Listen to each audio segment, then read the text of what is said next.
So when your husband said, oh, by the way, just so you know, I may run for president, what did you think of that?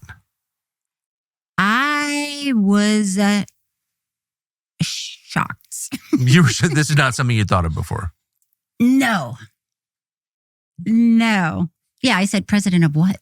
Because I was hoping it was like a board or a company or something. Homeowners Association. Yeah, the Homeowners Association. I can support that. I was shocked. And I was like, well, I need a minute to think about this. I mean, do I have to give you an answer right now? Is this something that I have to answer now? And he said, no, I need to know how you feel about it because I can't do it.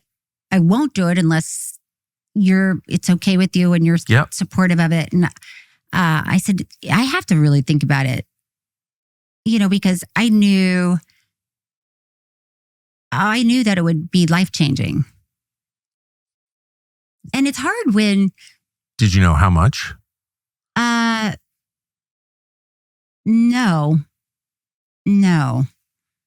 But I knew it would be big. I knew it would be. And I think what's really hard is I've always been very independent in my life, right? I moved to LA. I lived on my own. I sort of, made my own path to do this and that, other things. And however I got there was not the normal way. I was doing it my own way. So I was used to taking risks for myself and knowing, well, this might not work out. This might work out, might not, but that's okay. I'm taking the risk. But it's sort of a harder, of course, situation. And this is with everybody, right? Anybody who's in a relationship, anybody who has kids, anybody who loves somebody else. When they want to take a risk, and they're doing it because they want to accomplish something or do something. It's harder when they're the ones making the decision, but that it's going to really change your life too. Oh yeah, harder. So was the show still going? I can't remember. Yeah, the show is still going. Mm-hmm. What did they say when you show up at work and you're like, hey, guys? Didn't love it. I bet.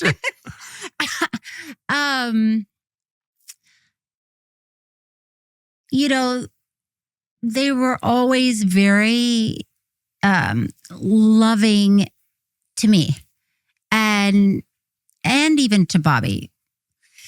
As a person. So I never felt hate coming at me or towards Bobby, but definitely there was strong opinions about should he be running for president against Joe Biden. Well, that's how it all started, right? Because he's Bobby the fourth Kennedy to run for president and the only one not to get the support of Hollywood. Interesting. Yeah. It was an interesting time.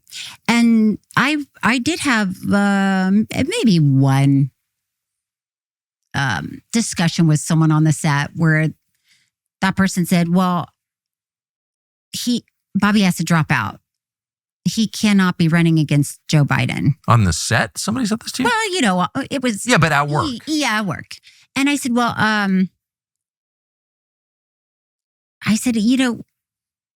I don't know that Biden is a strong candidate.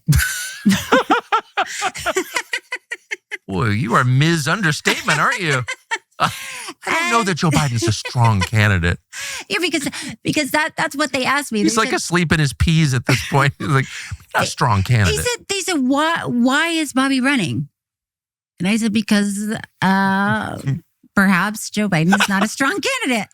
And that was probably as heated as it got. But it was clear that a lot of people in town did not want Bobby running against Joe Biden. A lot of people in the country, a lot of Democrats. Democrats were not supportive of Bobby. Well, some were, but Yeah, somewhere. Yeah, definitely. on the margins. But the party itself was No. adamantly opposed. Yes. Wow. So how long did you do the show during the campaign?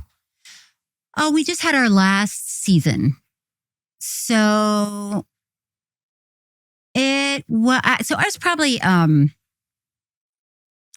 was probably running for maybe 2 months, maybe a 2-month overlap or something. What did you think of that experience? I don't want to get emotional. I thought it was. It's all right. That stuff Take a moment. is pretty heavy. Yeah. I mean,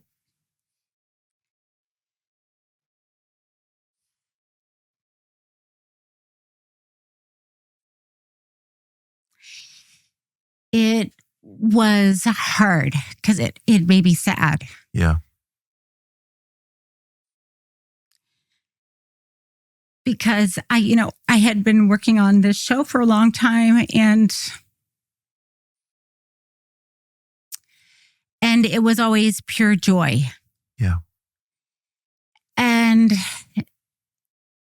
I mean, even when the vaccines of it all were introduced, there started to be an element that made its way into conversations at work that up until that moment had, like I said, only been pure joy. So, and not to say that people through the years didn't have health issues, didn't have relatives who passed away. And so, we were there for each other. But it started to divide your friendships. Yeah. And is that because you showed up and said you have to vote for Bobby for president or else I'm not going to be your friend? Or was it because people were cruel to you because of your husband? Well, I don't know if I'd use the word cruel, but yeah, I never told anybody they needed to vote for Bobby. Right. Somehow I didn't think you did.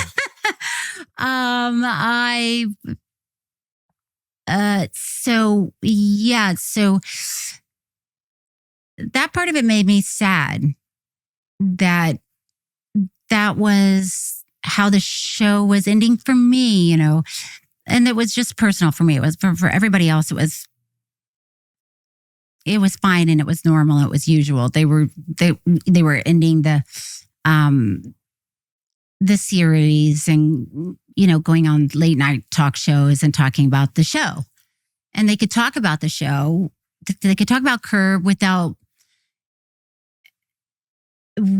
talking about politics, without anybody asking them questions about their spouses. Yeah. But that was not the world for me. And so that was... You couldn't go anywhere without having to answer questions about your husband. Right. Yep. It's still it's still a conversation. Yeah, I'm for conversation. I'm not for punishing the innocent, because that again is the genocidal mindset that I object to completely. And I just can't imagine. I'm shocked to learn how many people have that mindset and think it's okay to torment people because of their relatives. Thank God I'm not held accountable for my relatives. I haven't been for most of my life. You know what I mean? Right. Like, all of us, I think, feel that way. But the idea that you would attack someone for a relative is, man, that's so dark, I think. I think it's really strange. It's strange. Well, you're a nice person. I can tell you're restraining yourself. You just see so much of this, and that's the same attitude, like, well, let's kill the Tootsies because they're Tootsies and their parents are bad, so let's kill the kids. Like, that's just not the way to think. That's not the Christian way to think. It's not the humane way to think. And it was never the American way to think. And it is all of a sudden. And you're a victim of it. Yeah. So. Well, it's an odd place to be. Hate to brag, but we're pretty confident this show is the most vehemently pro-dog podcast you're ever going to see. We can take or leave some people, but dogs are non-negotiable. They are the best. They really are our best friends. And so for that reason, we're thrilled to have a new partner called Dutch Pet. It's the fastest growing pet telehealth service. Dutch.com is on a mission to create what you need, what you actually need, affordable quality veterinary care anytime, no matter where you are. They will get your dog or cat what you need immediately. It's offering an exclusive discount, Dutch is, for our listeners. You get $50 off your vet care per year. Visit Dutch.com/Tucker to learn more. Use the code Tucker for $50 off. That is an unlimited vet visit. $82 a year, $82 a year. We actually use this. Dutch has vets who can handle any pet under any circumstance in a 10-minute call. It's pretty amazing, actually. You never have to leave your house. You don't have to throw the dog in the truck. No wasted time waiting for appointments, no wasted money on clinics or visit fees, unlimited visits and follow-ups for no extra cost, plus free shipping on all products for up to 5 pets. It sounds amazing, like it couldn't be real, but it actually is real. Visit Dutch.com/Tucker to learn more. Use the code Tucker for $50 off your veterinary care per year. Your dogs, your cats, and your wallet will thank you. Thanks for watching our YouTube channel. We hope you'll subscribe to it. And by the way, you can hit the little bell on there and get notifications every time we produce a video. We hope you'll do that also.